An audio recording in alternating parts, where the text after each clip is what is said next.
Hola, buenas Ah, tardes, buenos días. Soy Alberto Escanilla. Hemos compartido ya otros webinars de ALDE Business School con vosotros, pero bueno, me vuelvo a presentar. Soy un poco mi currículum. Yo soy actuario de seguros. Desarrollo mi actividad profesional en España, pero con ámbitos y regulación europeas. Trabajo en Deloitte, soy Experience Senior de la firma y hoy quería hablaros un poco del informe de solvencia y situación financiera. No tenemos como tal una presentación, lo que tenemos es un informe que vamos a recorrer, que vamos a verlo. En nuestro caso en concreto es el de la compañía Allianz, de Allianz España, que ya sabéis que Allianz está en casi todo el mundo, pero el que vamos a trabajar es en idioma español sobre la compañía española. Y vamos a ver un poco cuál es el contenido de este informe y cuál es el, pues eso, el objetivo, cómo surge y para qué sirve. Vale, lo primero de ello es comentaros que el SFCR se llama Solvency Financial Condition Report, es decir, informe sobre la situación financiera y de solvencia de una compañía. Es un informe de carácter público que están obligados todos los aseguradores que están bajo la normativa de Solvencia II a tenerlo publicado en su página web.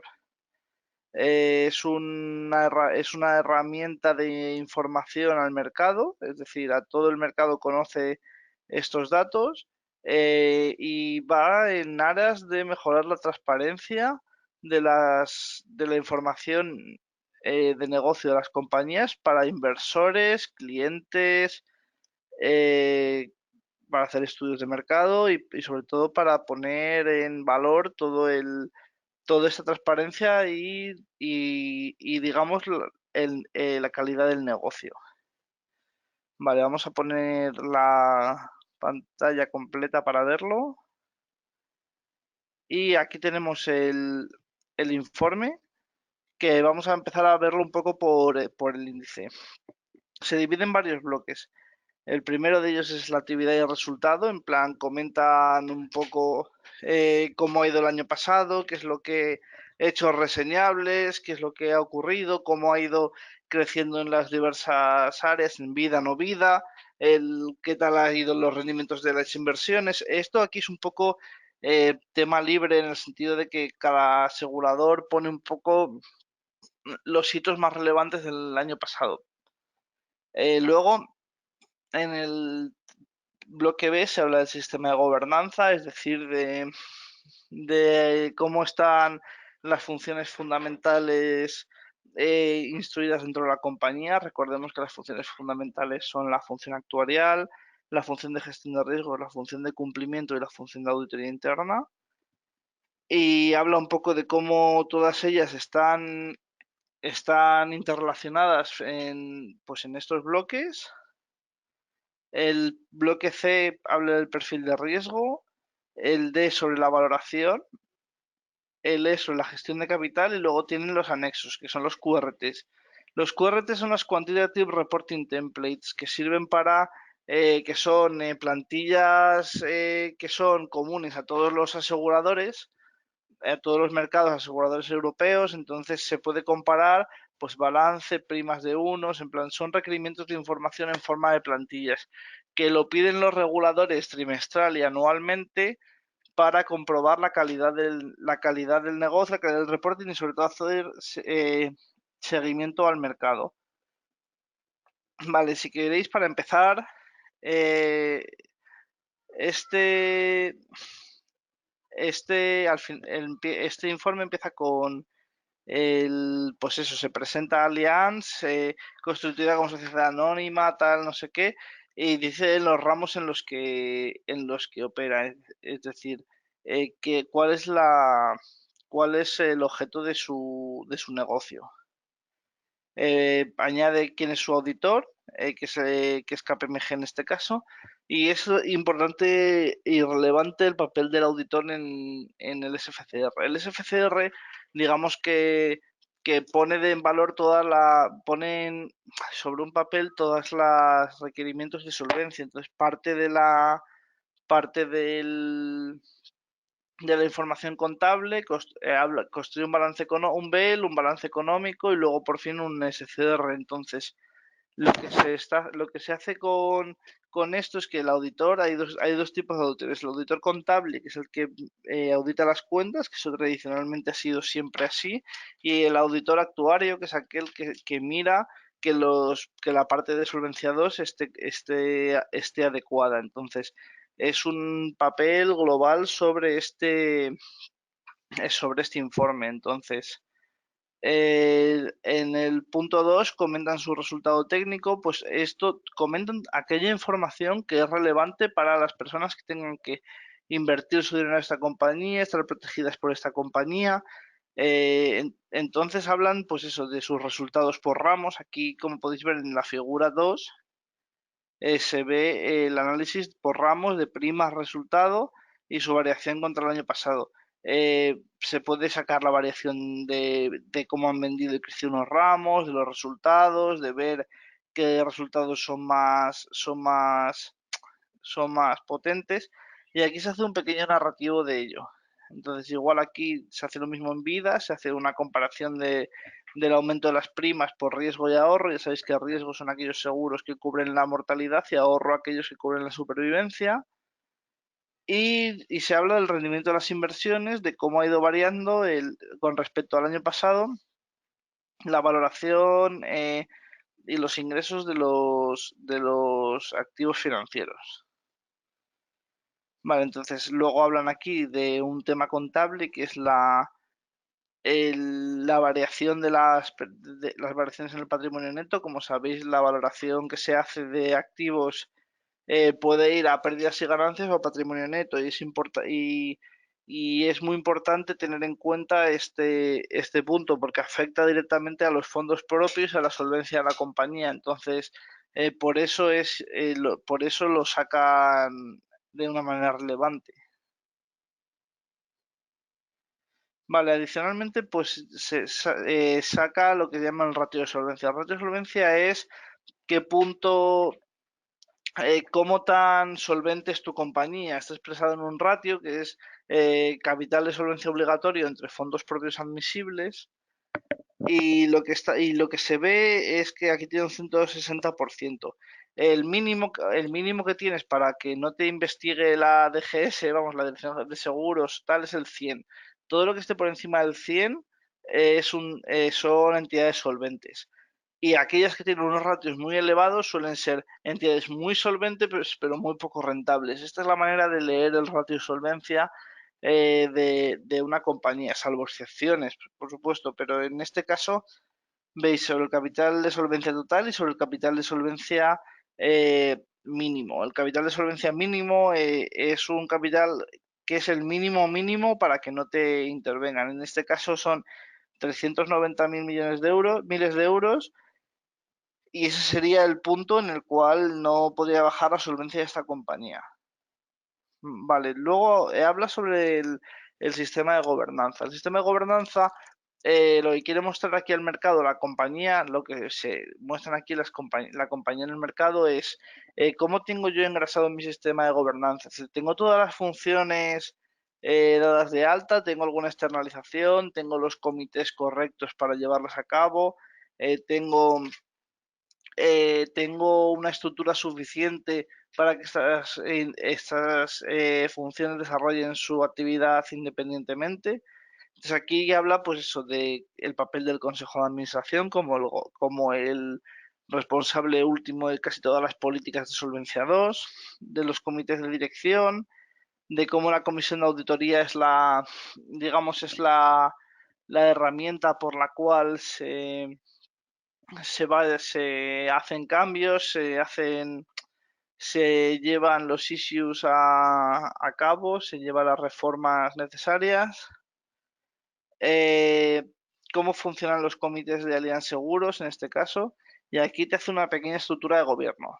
¿Por qué es importante todo esto? Todo esto es importante en el sentido tanto en cuanto el inversor quiere saber que el inversor o el mercado o incluso el propio asegurado, porque recordar que Solvencia II se hizo para proteger al asegurado, pero toda esta información le viene bien a los inversores de igual manera, pueda tener un enfoque diferente sobre su inversión o sobre su protección, de tal manera que vea que son entidades solventes, cómo de solventes, si están ganando dinero, si no están ganando dinero, si tienen un consejo de administración adecuado, si tienen una estructura de gobernanza adecuada.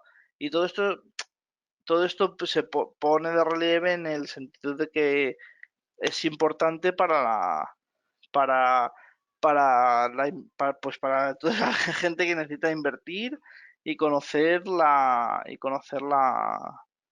realidad de la compañía. Tenéis aquí cuáles son los diferentes comités, en el comité de negocio, comité financiero, de riesgos, comité del cliente, comité de gobernanza, etcétera.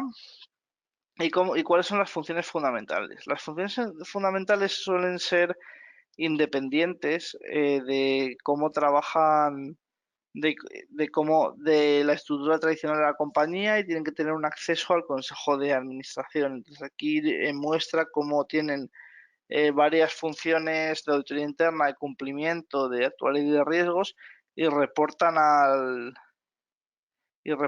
consejo de administración.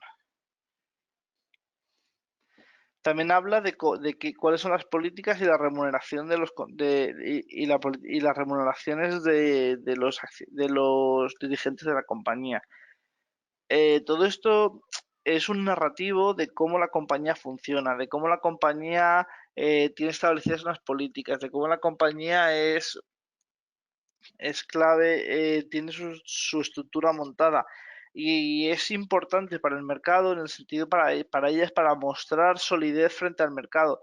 Porque hay veces que la solidez de unos resultados o unos malos resultados pueden ser en el sector asegurador. La mayoría de vosotros que trabajaréis en él o querréis trabajar, si estáis viendo ese tipo de webinars, son pues eso, un mal resultado puede ser por un siniestro grande, porque estás creciendo y estás comprando pólizas de una menor calidad, pero porque lo que te interesa es crecer en tamaño. Pero todo eso puede ser una cosa puntual, pero si tu estructura está mal definida y tu estructura es deficiente, eso sí que hace que ese tipo de pérdidas sean realmente complicadas y sean de una manera estructural y sea una inversión en la que la gente no va ni a protegerse como asegurado ni a invertir como inversor. Vale, luego ponen de manifiesto las exigencias de actitud y honorabilidad. En Solvencia II se requiere que todos aquellos cargos importantes, todos aquellos holders de funciones fundamentales cumplen los requisitos de actitud y honorabilidad, es decir, de que no hayan estado pues imputados, que no hayan tenido, que tengan suficientes conocimientos técnicos del área en la que están involucrados. Todo esto viene aquí explicado para el consejo arriba y abajo para los miembros de las funciones fundamentales. ¿Vale? Y aquí abajo vienen los requerimientos de honorabilidad, por los cuales unas personas no podrían poner estas funciones de manifiesto, es decir, de antecedentes previos, sanciones administrativas, inconsistencia relevante con la formación o experiencia profesional, que esas cosas, bueno, casi nunca pasan, pero siempre hay alguno que se descubre que a los, a los años pues no tenía la formación que decía tener y tal. Y luego la periodicidad de las revisiones que se hacen sobre esto. Luego, a partir de aquí, se habla sobre el sistema de gestión de riesgos, de cómo la función de gestión de riesgos tiene comités y cómo trabaja. Aquí pone su proceso de identificación de riesgos, que es identificación de riesgos, evaluación, elaboración de mitigación, monitorización de riesgos e informe de riesgos, de cómo controlan los riesgos que se están poniendo de manifiesto dentro de la compañía. de cómo está función de riesgos y cómo utilizan el proceso ORSA para la evaluación de riesgos. El proceso ORSA, para aquellos que no estéis familiarizados con él, es un proceso por el cual se hace una evaluación prospectiva de los riesgos de la compañía a futuro, es decir, con el horizonte del plan estratégico a 3 años se ve cuáles son aquellos posibles riesgos que van a ser emergentes en los siguientes años, de tal manera que se pueden adecuar las políticas y las acciones necesarias, pues para eso, para darles la importancia, para poner los planes de control por encima, para ver qué es lo que se puede hacer, se pone la estrategia de riesgos a trabajar, es decir, se ve si tu estrategia de riesgos actual cubre con los requerimientos que te van a tener la compañía a futuro y, y se determinan las necesidades globales de capital, es decir, a futuro qué capital voy a tener que tener para cubrir el problema, los problemas o las faltas de capital que tenga. Igualmente habla del sistema de control interno, de cómo se revisa y la función de auditoría interna y la función actuarial, que eran las funciones fundamentales. Y sobre la externalización, sobre si alguna de estas funciones estuviese externalizada en un proveedor externo. Vale, hablando del tema ya de lo que viene a ser el contenido importante del SFCR. Aquí tenéis la parrilla de riesgos de Allianz, es decir, qué riesgo de mercado, es decir, de las inversiones, de contrapartes, de suscripción de seguros de vida y de no vida tiene, y de salud, y cómo todo ello forma el capital de solvencia obligatorio. Bruto y neto. En este caso, bruto y neto coinciden porque no tienen reaseguro. Entonces, aquí es donde ya viene la información financiera relevante. Aquí podemos ver que la mayoría de sus riesgos vienen cargados por la parte de mercado, porque tienen una política de inversión muy fuerte. Cómo hacer los procesos de mitigación de riesgos para estas entidades, es decir, cómo el reaseguro netea estos resultados, es decir, porque se ve que con el reaseguro pasan de 700 miles de euros, 700.000 miles de euros perdón, 722 millones de euros a 448. Se ve que hay una mitigación porque el reaseguro está funcionando. Vale, y aquí en el tercero es importante porque se ve cuáles son los principios de prudencia que se tienen en la valoración. Como sabéis, uno de los principios fundamentales de la contabilidad en general es el principio de prudencia, es decir, no exagerar beneficios, no tampoco minusvalorarlos, sino ser un poco, digamos, conservador a la hora de demostrar tus resultados, pero sin pasarte, es decir, quedarte en ese punto medio. Siempre es lo que se trata y aquí es como explican, pues sobre todo en temas de instrumentos financieros, cómo se ha hecho la valoración. Adicionalmente muestra ciertos riesgos adicionales, que son aquellos riesgos que están fuera de la normativa de solvencia 2, es decir, aquellos riesgos que ellos creen que pueden tener fuera de esta normativa, es decir, riesgo de liquidez, estratégico, reputacional, concentraciones del riesgo y conclusiones sobre los análisis. Entonces, esos son riesgos que ellos creen que pueden tener, es decir, cuánto valería que tener un riesgo reputacional porque digamos que a ellos la reputación les fuese mal y cómo eso se trasladaría en pérdidas de clientes, etcétera. En el bloque D tenemos las diferencias de balance contable y balance de solvencia 2, es decir, de por qué se producen esas variaciones.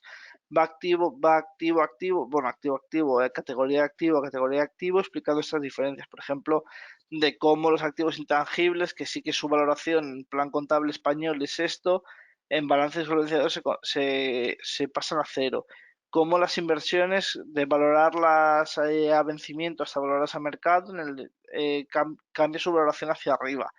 Pues todo esto viene también aquí pertrechado.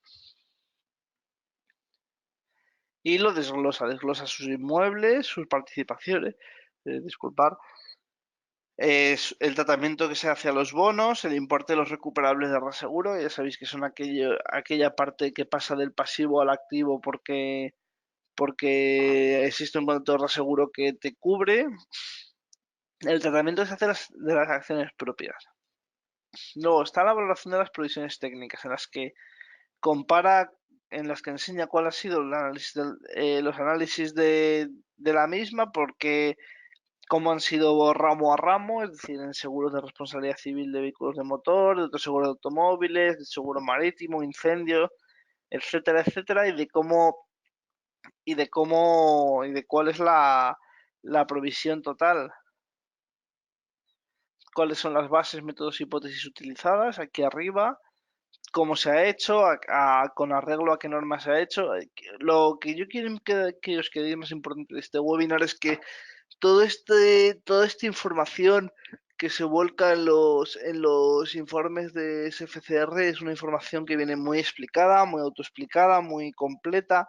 Se explican cambios, se explican por qué una compañía toma un sentido, por qué toma otro, entonces, por qué consideran que estén cumpliendo la ley o no. Y, y nada, pues eso, un poco que es un documento público que da mucha formación en ese sentido y que sirve para comparar compañías. Si vosotros a día de mañana tenéis que elegir dónde trabajáis entre Allianz y Zurich, por ejemplo, pues tenéis esa información ahí pública puesta. Si tenéis que ver dónde os aseguráis, dónde ponéis vuestro dinero, etcétera, etcétera. Vale, aquí sigue hablando, pues eso, de lo mismo por negocios, por la diferencia de negocios, cómo es el tratamiento de derivados, y luego habla de otra información significativa, es decir, qué ajustes han hecho a las cuentas. Se han utilizado ajustes por volatilidad, aquí dice que sí. Se han aplicado una transitoria, que bueno, es una particularidad que tiene yo creo que el mercado español para aplicar Solvencia 2 en trazos. Luego sigue con la parte de gestión de capital, eso es cómo trata los fondos propios la compañía. Los fondos propios ya sabéis que es el exceso de activo sobre pasivo y que se ve de manera clara como pues que cómo está ganando la compañía dinero, es decir, qué parte del negocio se está se está, digamos, dando a los accionistas valor. Y aquí, por último, habla del capital de solvencia agregado, es decir, de cómo tiene la foto de sus posibles pérdidas en 200 años, que es lo que pide el capital de solvencia. Y por último, lo que se hablaba son los QRTs. Los QRTs son para todas las compañías el mismo. Entonces, aquí sirve para que la gente que necesite hacer comparaciones entre compañías o estudios, pues pueda ver que tiene pues la misma estructura, para poder informatizar los cambios, para poder ver cómo crecen aquí las cuentas técnicas por negocio, cómo cambian las primas de siniestralidad por países, porque vemos que tienen negocio en España, Alemania, Francia y Portugal, y un poquito en Gran Bretaña, cómo cambian las provisiones técnicas de vida, de no vida, cómo han evolucionado los siniestros en el año. Pues esto es un poco cómo se ha puesto todo. Y ahora lo que quería un poco es de aquí hasta más o menos -10, que luego empieza otro webinar, que lancéis pues vuestras preguntas y ahora las contestamos. Bueno, ha llegado de momento una sola pregunta, que lo que nos pregunta Andrés Freire es ¿por qué en el documento no presenta la gestión de continuidad del negocio? Si hablamos en la gestión de riesgos. Vale, no presenta la gestión de continuidad de negocio porque no es un, no es un requerimiento de información del informe de solvencia. Y hilando un poco con la segunda pregunta que tienes, que es cómo puedes realizar la solvencia de la continuidad del negocio, al final lo que se utiliza para esto es un informe ORSA. El informe ORSA, como hemos hablado, ese no es público, pero sí que sí que se hace dentro de las compañías, que es la proyección de negocio de 3 a 5 años. Entonces, si ellos tienen carteras vivas, carteras de seguros que se desarrollan en varios años, pues lo que tendrás son resultados proyectados hacia adelante, que junto con tus hipótesis de nuevo negocio te van a decir cuál es del negocio que estás teniendo, de la suscripción, del perfil de riesgo y de esta manera pues vas a ver un poco la continuidad de tu negocio y cómo esperas que crezca. Es decir, todo esto es un trabajo conjunto, digamos, del plan estratégico, de las funciones de gestión de riesgos, del ORSA y de la función actuarial que lo revisa. Entonces, todo eso pone de manifiesto la continuidad del negocio. Vale, Iciar Barandiarán dice, hola, ¿cómo podríamos tener este informe como muestra? Todas las aseguradoras europeas están obligadas a colgar sus informes en internet, en sus páginas web. Por ejemplo, en la página de Allianz España está este informe, que en concreto es el de 2017. En cualquier otra lo tienes, en cualquier otra compañía de España, de Europa o que tenga un grupo en Europa, lo consigues. Lo consigues y están. Me pregunta si Albert Nerano, otra vez, gracias por preguntar, porque pensaba que ibais a estar un poquito más participativos. ¿Hay alguna compañía en América que tenga informes similares? Sí, sí, sí, claro que la hay. Por ejemplo, todas aquellas europeas que tienen su negocio en América Latina, por ejemplo, como es el caso de Mafre. Mafre tiene un montón de compañías de compañías que operan en Latinoamérica y de esa manera y esos informes son públicos. De todas formas, en lo que está ocurriendo en Solvencia II en Latinoamérica es que muchas de las regulaciones se están adaptando para tener un régimen homologable a Solvencia II, así que está esperado que dentro de un par de años, de un año o dos, pues todas estas compañías tengan que hacer estos requerimientos de información. A día de hoy no son obligatorios para ellos, pero poco a poco eh, todo este, toda esta vorágine de regulación pues llega a todas partes. Me pregunta Harry Ramírez si este informe es estandarizado o varían de empresa en empresa. El informe es estandarizado. Hay un contenido mínimo por ley en el cual tienen que venir pues, los QRTs, la explicación de tu sistema de gobernanza, la explicación de tu gestión de capital. Entonces, todas las compañías tienen que contestar a todas estas preguntas. Lo hacen de esta manera en el informe, entonces lo que te sirve este informe, que al estar estandarizado, es a comparar, porque todas están bajo los mismos regímenes de valoración, se ve cómo han tenido cómo es la calidad de su negocio y todos bajo los mismos indicadores, así que ayuda a la comparabilidad. Nos pregunta Cora García nos pregunta cuál es la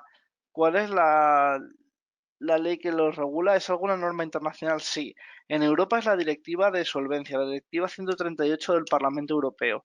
Que, como sabéis, en Europa los Estados miembros de la Unión Europea tienen cedida parte de su soberanía legislativa al Parlamento Europeo. Entonces, el 18, el Parlamento Europeo saca una directiva, todos los países tienen que transponerla a sus leyes nacionales, es decir, eh, toda la ley emana del Parlamento Europeo. Entonces, cuando esta directiva pues se aprobó y ahora la llevan a cabo pues el resto de compañías. Por ejemplo, en la Solvencia 2 Suiza, que es el Swiss Solvency Test, pues emana de las leyes suizas. Las latinoamericanas emanarán de las de cada país. Vale, me preguntan, ¿Solvencia 2 es una norma que parte de Basilea? Solvencia 2 está basado en Basilea. Está basado en Basilea, pero Basilea está enfocado al sector financiero banca y, y Solvencia 2 al sector asegurador. Y Cia nos vuelve a preguntar si este informe lo evalúa el auditor interno antes de su entrega. Sí, lo evalúan dos auditores externos, el auditor contable y el auditor actuario. El auditor contable ve que es correcta el balance, correctas las cuentas, y el auditor actuario ve que la parte de provisiones técnicas y de perfil de riesgo es correcta. Entonces lo firman, y tienen responsabilidad sobre la veracidad de este informe. Vale, Ricardo Rodríguez Medina nos pregunta, ¿cómo puede el auditor interno dar apoyo al proceso de gestión de riesgos? ¿Qué no debe hacer el auditor interno en el proceso de gestión de riesgos? A ver,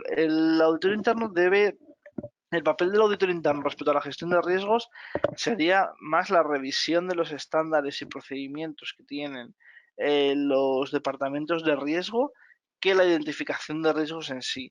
El auditor interno debería, en su plan de auditoría, que normalmente suelen ser trianuales o bianuales, tener en su revisión, que los procedimientos, procesos y demás herramientas utilizadas por el departamento de riesgos sean adecuadas, sean de mercado y sean útiles. Entonces esa es la revisión que debe hacer el auditor interno. Harry Ramírez pregunta si este informe incluye todas las sucursales. Este informe lo que incluye se hace entidad a entidad. Si un grupo tiene, imaginados, en una sede abierta en España, otra en Francia, otra en Portugal y una en Latinoamérica, tiene que hacer un SFCR, un informe para cada una de las sucursales y uno para el grupo en total. Pregunta Cora García que en cuanto a las políticas se basarán en análisis. ¿Quién las debe elaborar? ¿El auditor? No, no, no. Las políticas las debe elaborar la propia compañía. Eh, la propia compañía debe tener en cuenta las políticas que tiene que haber. Hay un contenido mínimo, pues hay una política de constitución de reservas, de gestión de riesgo, de función actuarial, de externalización, y hay una larga lista, son unas veintitantas, y las tiene que elaborar la propia compañía respecto a lo que la compañía quiere. Edison Sinbaña nos pregunta, entiendo que el informe que muestra se refiere a los KRIs en gestión de riesgos. Eso es.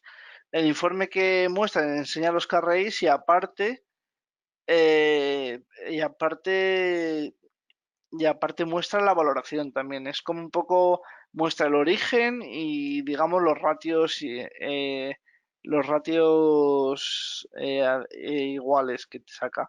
Luego, nos pregunta Mari Karen Collazo, ¿las aseguradoras tienen alguna obligación de elaborar un informe de solvencia? Sí, las aseguradoras son aseguradoras, entonces tienen por obligación presentar este informe, tienen obligación de presentar este informe, sí. Harry Ramírez pregunta, ¿cuál es el lapso máximo de la presentación de estos informes? De manera anual. Se presentan a principios de abril todos los años. Una vez ya se han cerrado las cuentas y se han presentado a consejo.